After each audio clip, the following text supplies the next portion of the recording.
Assalamualaikum warahmatullahi wabarakatuh. Selamat datang Bapak, Ibu, Mas, Mbak, adik-adik masyarakat Padukuhan Pisangan. Pada kesempatan kali ini saya Rifka Nur Anissa dari tim KKN PPM UGM Kecamatan Sleman Subunit Pisangan akan memberikan sosialisasi tentang sadar wisata. Terlebih dahulu kita harus mengetahui apa itu wisata. Menurut Undang-Undang Nomor 10 Tahun 2009, wisata merupakan kegiatan perjalanan yang dilakukan oleh seseorang atau sekelompok orang dengan mengunjungi tempat tertentu untuk tujuan rekreasi, pengembangan pribadi, atau mempelajari keunikan daya tarik wisata yang dikunjungi dalam jangka waktu sementara. Sementara itu, berbeda dengan wisata, pariwisata merupakan berbagai macam kegiatan wisata dan didukung berbagai fasilitas serta layanan yang disediakan oleh masyarakat, pengusaha, pemerintah, dan pemerintah daerah.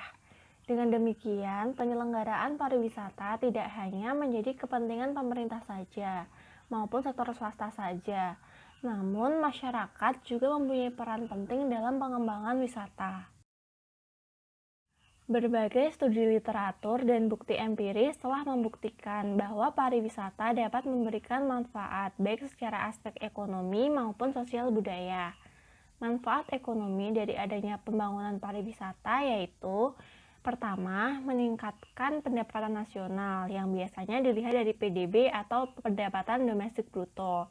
Mendorong pembangunan daerah yang biasanya ditandai dengan meningkatnya pembangunan infrastruktur.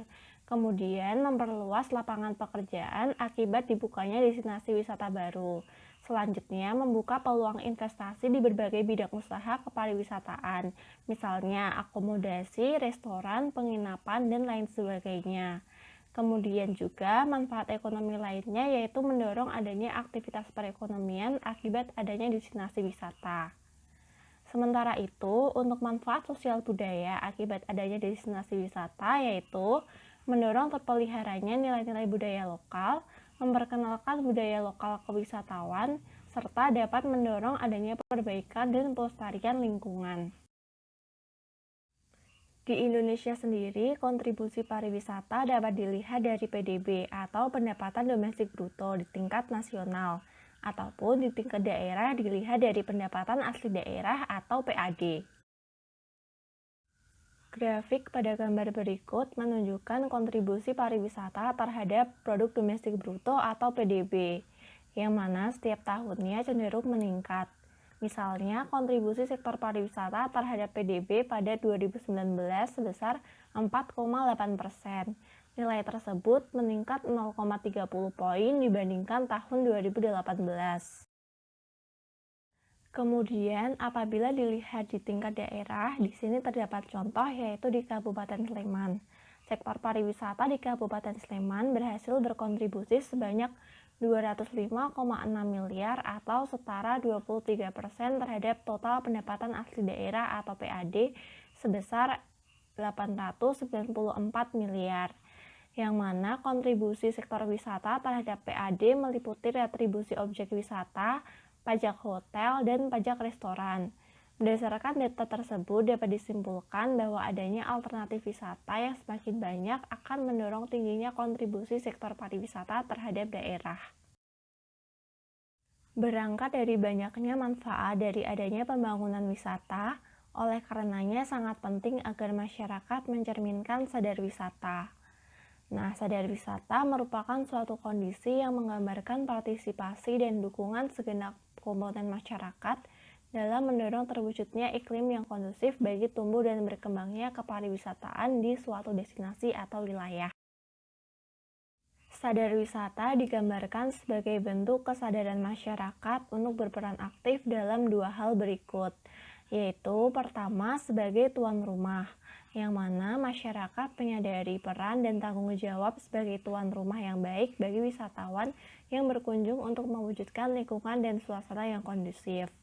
Yang kedua, sebagai wisatawan, yang berarti masyarakat menyadari hak dan kebutuhan untuk menjadi pelaku wisata atau wisatawan untuk melakukan perjalanan ke suatu daerah tujuan wisata sebagai kebutuhan dasar untuk berekreasi, maupun khususnya dalam mengenal dan mencintai tanah air.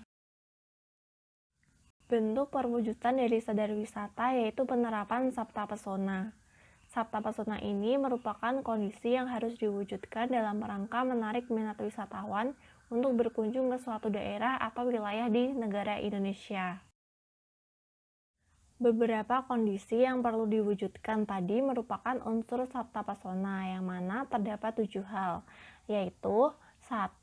Aman, 2. Tertib, 3. Bersih, 4. Sejuk, 5. Indah, 6. Ramah, dan 7. Yaitu kenangan. Sabta pesona pertama yaitu aman, yang berarti rasa tenang, bebas dari rasa takut dan kecemasan bagi wisatawan. Sehingga sebagai pengelola wisata, hendaknya dapat menciptakan keamanan dan kenyamanan bagi wisatawan. Sabta pesona kedua yaitu tertib, yang berarti sikap disiplin yang tinggi serta kualitas fisik dan layanan yang konsisten dan teratur serta efisien, di mana destinasi wisata harus mematuhi peraturan yang ditetapkan misalnya oleh pemerintah, serta kualitas fisik maupun layanan yang sesuai dan memadai.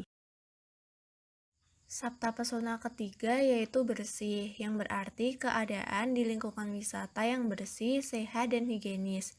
Misalnya tidak ada sampah sembarangan, menerapkan protokol kesehatan dan kebersihan sarana dan prasarana di lingkungan wisata.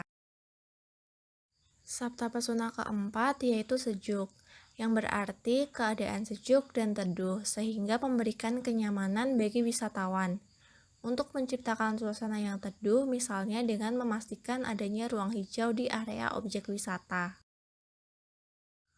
Sabta pesona kelima yaitu indah, yang berarti keadaan indah dan menarik, sehingga memberikan rasa kagum dan kesan mendalam bagi wisatawan yang berkunjung di destinasi wisata tersebut. Kemudian sabta pesona keenam yaitu ramah. Ramah diartikan sebagai sikap masyarakat termasuk pengelola wisata yang mencerminkan suasana yang akrab, terbuka, dan penerimaan yang tinggi terhadap wisatawan, sehingga wisatawan akan merasa senang dan betah untuk berwisata. Terakhir, sabta pesona ketujuh yaitu kenangan, yang berarti memberikan rasa senang dan kenangan indah bagi wisatawan. Pencerminan sadar wisata dilakukan melalui pembentukan Pokdarwis atau kelompok sadar wisata. Pembentukan Pokdarwis ini menunjukkan adanya kemauan dalam pengembangan wisata. Dalam penyelenggaraan sadar wisata dan sabta pesona ini, kelompok sadar wisata atau Pokdarwis memiliki peran utama. Pertama, peran Pokdarwis sebagai penggerak, yaitu penggerak sadar wisata dan sabta pesona di lingkungan wilayah di destinasi wisata. Kedua, peran Pokdarwis sebagai mitra pemerintah, baik pemerintah pusat maupun pemerintah daerah di tingkat provinsi atau kabupaten kota, dalam upaya perwujudan dan pengembangan sadar wisata di daerahnya. Kemudian, peran Pokdarwis yang ketiga yaitu sebagai pelaksana, yang mana Pokdarwis memiliki tugas melaksanakan pengembangan wisata di daerahnya dengan memperkenalkan, melestarikan, dan memanfaatkan daya tarik wisata di daerahnya. Sementara itu, masyarakat secara umum juga memiliki peran penting dalam pengembangan wisata, yaitu sebagai pemrakarsa, pelaksana, penyerta, pemantau, dan tentu sebagai penerima manfaat.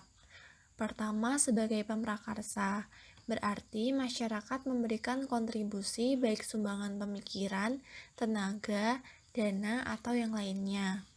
Kedua, sebagai pelaksana, berarti masyarakat memberikan kontribusi dengan terlibat aktif dalam pelaksanaan pengembangan wisata. Ketiga, sebagai penyerta, berarti masyarakat memberikan kontribusi secara terbatas yang hanya berdasarkan peran yang diberikan dalam pengembangan wisata. Keempat, sebagai pemantau, berarti masyarakat memberikan kontribusi secara terbatas hanya berupa kegiatan pemantauan atau melakukan pemantauan dalam pengembangan wisata di daerahnya. Terakhir yaitu sebagai penerima manfaat, yang mana masyarakat tidak memberikan kontribusi secara langsung dalam pengembangan wisata, Namun, masyarakat ini justru menerima manfaat dari pengembangan wisata di daerahnya. Meskipun demikian, sebagai masyarakat yang baik, seharusnya kita turut serta dalam pembangunan wisata di daerah masing-masing agar dapat memajukan daerahnya, sehingga akan memberikan manfaat bagi pembangunan daerah dan peningkatan pendapatan masyarakat. Keterlibatan aktif masyarakat dalam pembangunan wisata biasanya disebut dengan istilah pariwisata berbasis masyarakat. Nah, pariwisata berbasis masyarakat diartikan sebagai salah satu jenis pariwisata yang memasukkan partisipasi masyarakat sebagai unsur utama dalam pariwisata, guna mencapai tujuan pembangunan pariwisata berkelanjutan.